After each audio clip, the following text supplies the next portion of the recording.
Welcome back. We're looking at should Nigerians pay higher tariffs for electricity. We've had some comments coming here, but Mr. Duton is here and he's going to help us answer some questions that Nigerians are posing. He's a consumer sitting with us here, but you are from the distribution company. So Dozier Dim says, you said we've moved up, generation has moved up over 5,000 megawatts since the payment. Unprecedented. Unprecedented. Okay, yes. Let's hope that in the next few weeks we'll get to 20,000, as you said. No, it won't happen. It won't happen. It won't happen like that. That's what we're trying to explain. Okay, so tell us what will make it happen. Why not try to be exactly? Just get Thank you very much. Let me quickly tell you this. Nigeria is currently generating 5,000 megawatts, which is what happened in the last 24 hours. Now, for us to generate 20,000 megawatts, we need an investment of about $40 billion. And I will give you an example. We need to construct a new 10,000 megawatts, which the shelf price, if you go to New York or anywhere in the world, will cost it will cost 10,000 megawatts will cost us $12 billion. So what I'm saying is that these are very capital intensive things, but we'll get there. We don't even need the government or somebody to put down the money. If we have a tariff that is appropriately priced, if you have the right pricing, appropriate pricing, then there are so many sovereign wealth funds, hedge funds abroad, all over the world, that are specially dedicated to power infrastructure. Those ones don't want to come to Nigeria for two reasons. Number one, corruption. What are the reasons why we cannot get it? What are the things that will cost? What are the things that need to be taken care of that are influencing this new tariff? Oh, one, cost of gas. Which has been there before, but go ahead. Yeah, the cost of gas, right? The increase in cost of gas is a big, that's number one. You have to look at the foreign exchange rate. We all know how much dollar costs. Yeah, and all those infrastructure that you see about power are all procured from abroad. Okay. Most of the things that we use in the power sector are imported, unless you show me that what you want that you produce in Magodo. So you have to think about the cost of investment. We are talking about factors influencing tariff, right, and supply of power. So I've mentioned the cost of gas. I've mentioned the exchange rate, the bank interest rate, right? Power theft is one of them, because when they continue to steal energy, that comes at a cost as well. When they vandalize our equipment, it comes as a cost. All those ones add up. Payment and non-payment by customers also, and I hope my brother knows that. When you don't pay for a service, only a few people pay, it all adds up. And I said earlier, Nigerians usually, our record shows, people pay an average of 40% of their billing. That's the fact that we have on the ground. Even the Nigerian government today are owing the sector 58 billion naira. Nobody's talking about that. Okay. Let's be real. Right. If we need power, let's work towards attaining power. Okay. For me, for us, if you have power in your house, I will give you meter. It is in our interest. All right. So we are not shying away from doing that, and we're doing that steadily. So I'm saying that you cannot meter Nigerians in Mr. Duton, there's no time. The technology does not allow for it. We'll do our best to get it done. The question I asked you before. Yes. If you would pay for fuel in a fuel station when there is no meter, you did not answer that one. Because that question is very irrelevant. Hold on. I do know there are Nigerians out there who will not go to a fuel station and buy fuel and not pay. Do you do that? Well, I will never do that. Look because at why? You're seeing the meter. It is not a rational thing to do. You cannot go and buy something that you don't know that you don't know the measurement, and then you pay for it. You cannot do that. Look, you are talking as if no Nigeria has a prepaid meter, no meter anywhere in Nigeria. That's what you're saying, I guess. Let me explain to you, Mr. Duton. You see, when you want to sell a bad product, you'll be stammering and you will just be dancing around the system. You are talking about gas in foreign exchange. Please, do we buy gas in foreign exchange in Nigeria? Gas is produced domestically. Really? Except to tell me that the one you use. You now need to understand. The one you use.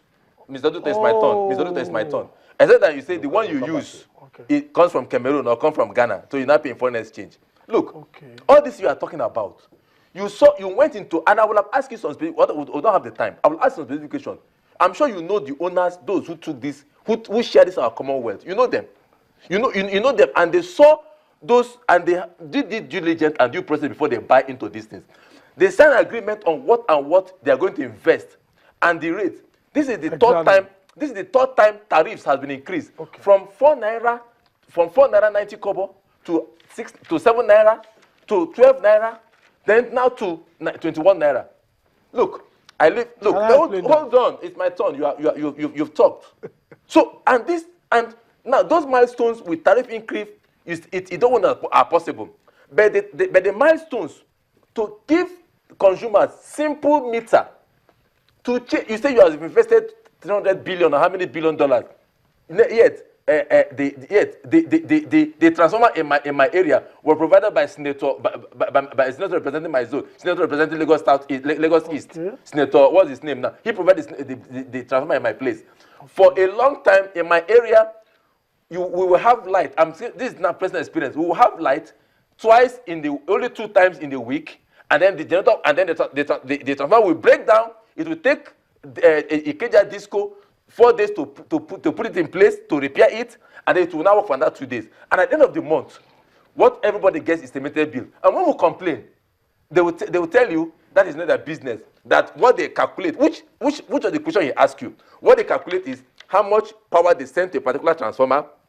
Then they will now share it among what kind of a stupendous measurement scale that Nigerians are ready to pay for what they consume. That's why Nigerian will. I'm coming, sir. That's why Nigerian will take his car to the filling station, look at the meter, even if when it is being sold at 120, when it was scarce and sold at 120, the man will see the meter, and he knows I'm buying for 120. He agreed to buy. So that even if today NEPA tariff is 200 naira per kilowatt, and I have measurement of what I consume, you have measurement of what you consume, the issue will not be there. But when you are when your association keeps stealing directly from Nigerians and you are justifying stealing in national television, that is very no. Okay, can I quickly? When you pay for when you collect money, you force somebody to pay for what he didn't. He's not aware. That is outright stealing. Let him respond. My dear brother, thank you very much. First of all, let me buttress your point. We are not dodgy people, but let me buttress your point in one aspect. The point is that while you're doing that, Asiwaju says, I will be glad to pay more for what is available. Good. It is getting available. That's what I'm telling you. It is getting. The last time I was here, how much were we generating? What do we have today? No, if we pay more, we generate what about more. The transmission No. You have fallen down. You've gotten to 4,000. You came down to 1,000. You have issues that you've not addressed. You have issues in the generation component you've not addressed. Every time your friends vandalize the pipeline. They're not my friends. Please use your word rightly. Okay. I'm from Niger Delta. Okay. They are not the one vandalizing. It is your members that knows where the lines are. Oh, you know them. Okay. You are members. Every time those you know. You are members. Right, okay, I'm glad. You know them. Every time the pipeline are vandalized, it will affect the generation of electricity in this country. Why? Gas supply. Why? Because in 2015, and that's why I was trying to give out the statistics, we all know that in this country, we have gas-fired stations and we have hydro electricity power stations. In 2015, on average, we generated 2,867 megawatts that are from gas-fired stations. On the other hand, only 543 megawatts generated from the hydro station. So what I'm saying is that most of what we generate in this country currently are from gas-fired stations, from stations that depend on gas. So gas supply is very important. And gas supply is denominated in dollar. That's number one. Number two, I also want to say that normally when you build a house, when you call NEPA and PSC in those days to come and connect you, they should come to you with a brand new meter. And that process, if it had been adhered to by the Nigerian government in the last 32 years, by the time they sold off the utilities to the private sector in 2013, we won't have 5 million metering gap. Now we have that gap. Now what do we do? Do we say because people don't have meters, let the situation be let me explain. You don't come to read. Our own sector, let me explain. You don't read. Let me explain. That is the truth. Our own sector is a heavily regulated sector. And that sector is regulated by a body known as NAC. Working for you, not for the people. No. Working for you. If there's any, working for you, because NEC is only after increases, and NEC has never sanctioned any of you. Let me explain. All the problems that I understand. NEC has never sanctioned. See, I have some information. There is a methodology for calculating estimated So let me ask these questions. Yes. Before you give your information, I give you information, and we close. Okay. In the next 2 minutes, we have to go. 2 questions, real quick. Number 1, can someone who has bought a prepaid meter and is moving from one state to the other, can he move his prepaid meter? If you have a prepaid meter, depending on where you are, if you are moving from... Let's say I'm moving from Cross River to Lagos, can I move my prepaid meter? Oh, the way we are currently, think that will change and improve. The way we are currently, what you need to do, you cannot. What you need to do is to inform them in Cross River that you are moving. Who will you inform? So no problem. No problem. Who will you inform? All right, no problem. Now, number 2. Number 2 question is, now, someone who hadn't paid bills, a backlog of bills, now gets a prepaid meter. Yes. Who's going to pay for that backlog? Is that account written off? Or there he has are 2 to ways. pay? One, ideally, he has to pay the bill before that meter is installed. If, for any good reason, we feel that that person cannot pay, depending on that person's circumstances, then what can be done is to program that debt onto the meter such that it will be deducted bit by bit over time until the area is clear. And that will be an understanding between us and that customer. Would make that things better for that customer. And all and we do that. I say you have some information. Yes, the problem, there's no time, so you have 30 seconds. The problem I have is this. 30 seconds. They are saying it is, yes, please, they are saying it is not a profitable. And it's a limited liability company. They've not published one account for to show Nigerians that this is, okay, we've done this for 1 year. This is our account. We've invested this much. This is our deficit. None of them have. Rather, everything is shrouded in secrecy, and they are telling you must swallow the down pill. They are supposed to invest $4.7 billion in within a space of 18 months. Have they invested that money? Where is it in their balance sheet? Let the discos publish their annual account to Nigerians. Is it only NEC that sees the account and the minister? How can a minister who just assumed duty two months ago be able to have studied all the files and to tell Nigerians that there's no going back? This is the wrong approach we have to take. Nigerians are law-abiding persons. Nigerians want to pay their bills. But Nigerians cannot see. So you are giving a 2-bedroom, a 1-bedroom flat, 350 unit of electricity when there is no power. All right, thank you. So Nigerians are talking about very much. Let them publish their result, publish their statement, then Nigerians will be able to read through and then be able to know what to do. 2 seconds. That is it. Close.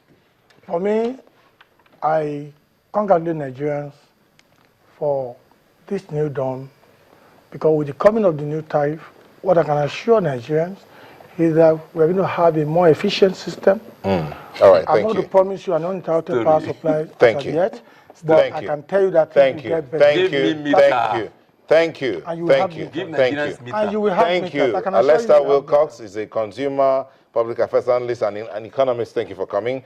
Sunday Oduton, Executive Director, Association of Nigerian Electricity Distributors. Thank you for coming. Thank you very much. Now, let me see if I can take 1 or 2 tweets here. Olayiwaju Wilhelm says, says, it is anti-people to hike the price without metering everyone.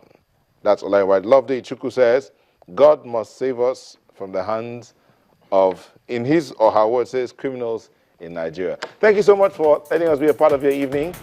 Till another episode of the program. Bye-bye.